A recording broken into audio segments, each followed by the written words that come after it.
தமிழக வெற்றிக் கழகம் பெரும்பான்மை வாக்குகளுக்கு தடுமாறி கொண்டிருக்கிறது.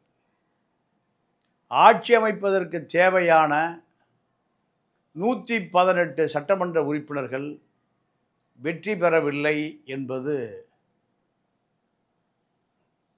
தமிழக வெற்றிக் கழகத்துக்கு ஒரு பெரிய பின்னடைவாக பார்க்கப்படுகிறது. இந்த பின்னடைவு கூட்டணி கட்சிகளை, திமுக கூட்டணிகளை உடைத்து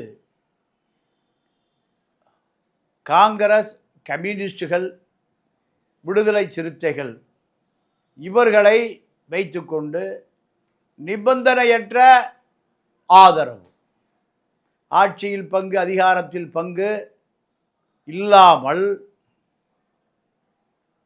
ஆட்சி அதிகார பங்கு கேட்காமல் ஆதரவு தருகிறோம். இந்த நிலையை இவர்கள் எடுக்க இருக்கிறார்கள். இது ஒரு நீண்டகால அரசியல் தந்திரமாக இது பார்க்கப்படுகிறது.